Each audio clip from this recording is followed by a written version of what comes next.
what advice he might have to make you a better gravel rider.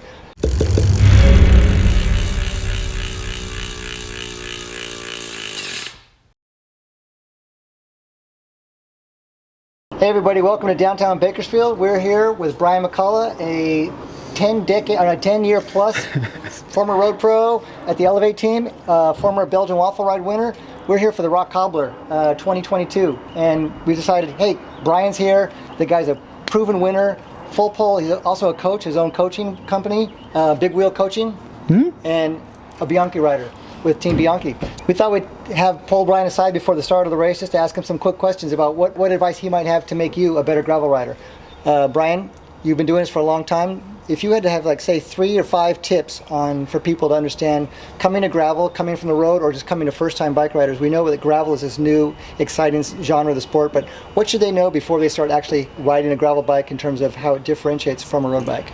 Cool. Wow, good question, Zach. Good question. So, hey RBA, I'm Brian McCullough, and I'm really excited to be here. The Rock Cobbler is just a wonderful event here on the Southern California calendar. It's kind of the kickoff of the gravel season, and it's kind of got this own brand of shenanigans, and so it can be a little bit intimidating because it has this lore of ball pits, and there's a ride through a taco man's house. There's kind of all this crazy stuff going on, and you can get really overwhelmed with some of these things. So when you think about big gravel events or any gravel event, you want to make sure that what you do is don't get distracted by the major, say, the folklore associated with the event. Okay, so first things first, let's come up with a plan. So step 1, let's come up with a plan that best serves you and what your goals are. So you might be on a spectrum, right? So there's people that are at the front of the bike race and they're there to race. Okay, right. There's other people that are racing themselves for a PR. Okay, that very well might be you. You've done the Rock Cobbler before, you've done the Unbound 100,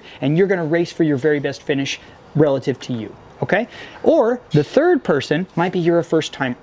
If you're a first timer, okay, we're just going for the whole experience and we're trying to get through it and survive it, learn as much as we can. So first things first, don't get in over your skis, okay? You're gonna be around a lot of really experienced folks. It's okay if you let it go, let the race go a little bit, and then ride into your day, okay? So think of it like old school marathon training, as in marathon running, okay?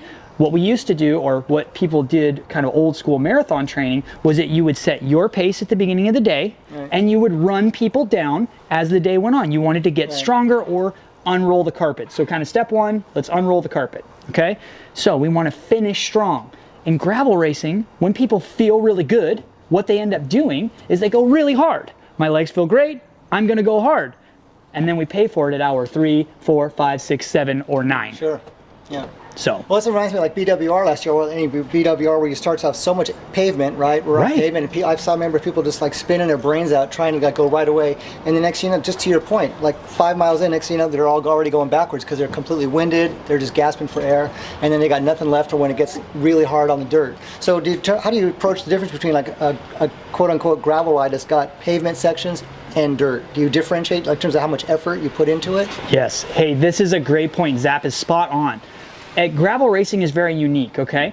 In road, we would have, well, there's no bumps, in theory. I mean, obviously the roads in California are maybe not so great, but in road, you can kind of dig in your pockets, we can do whatever, we can have a very regimented feeding schedule and hydration schedule, etc. So if you're doing a Gran Fondo or something of that sort, it's very easy to practice where you're gonna drink, and drink 1 bottle an hour, all these things. On a gravel race, it's actually pretty complicated. So what I would think, and what might help you guys at RBA, is when you get onto the road section, so you're riding the dirt and you're smashing and everything going on, and then you come onto the dirt, Zap, that's when it's like game on, whew, down this bottle,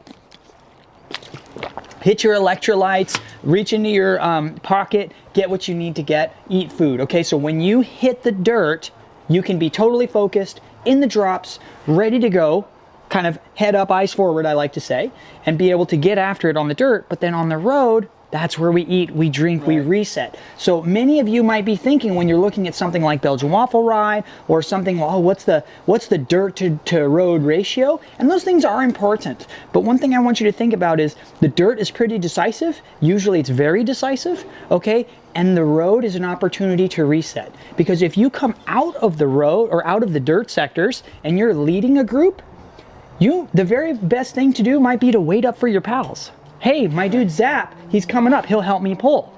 But if I just start hitting the throttle, I'm working by myself. Right. So it might be better to wait for some people. So again, think of the road or the pavement sections as an opportunity to reset. And that would lead me into kind of our second thing, which is my favorite part about riding on the road, is like, cool, I see my buddy Zap. Always be looking for a good wheel and be a good wheel, okay? So, I see my buddy Zap.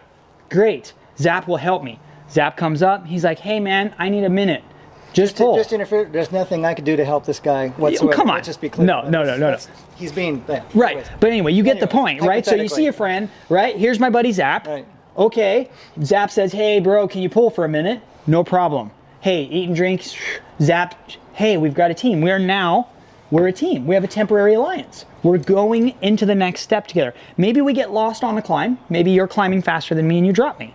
That's okay. That's okay. But for the time period, the temporary time we can, it's like a breakaway in a road race. You've all watched the Tour de France, I'm sure of it. So you've watched the Tour de France, you see the riders, they're working together in the breakaway. That happens time and time and time again in a gravel race. So every time you get on the pavement, that's an opportunity to create your own little breakaway. You might be a breakaway off the back, but you're a breakaway together. You have that alliance.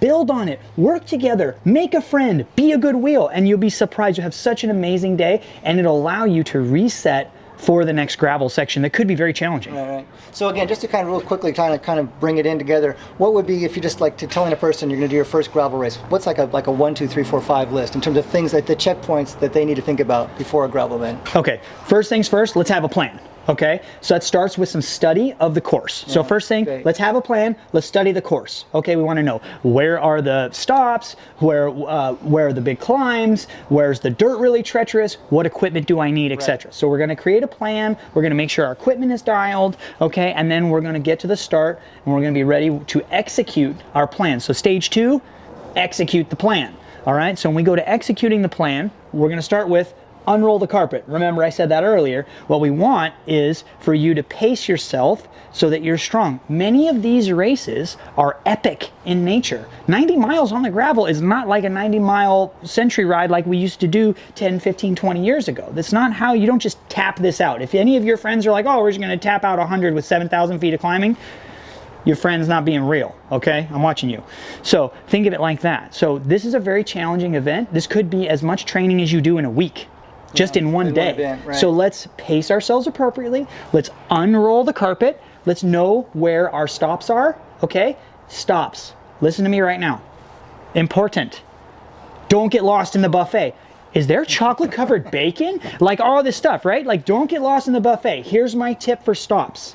Okay? And I want you to do this for me. You're gonna need it. Okay? First things first, if you're with a group, off your bike, bathroom and water is first. Grab your food. Don't get lost at the buffet. Eat while you ride. Simple. Splash and go. Splash and go. All right? Do your moving. Do your eating while you move. Okay?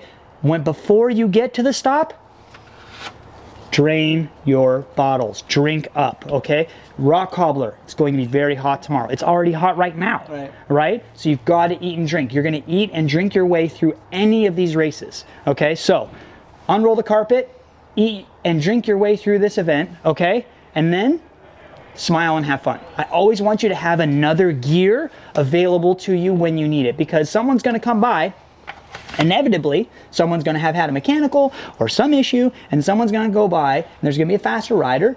You want to have the legs to be able to do something about it. But if you're already just like smashed, it makes it very difficult to be able to lift the pace, okay? So I want you to learn that pacing in your training, okay? So that you know where you can add a little bit more pace and then where you can rest, okay? Because most people, they're just kind of going, kind of hard all the time, and then that group comes by, or that group, they leave the stop and there's a group of people and it's too much for them, okay?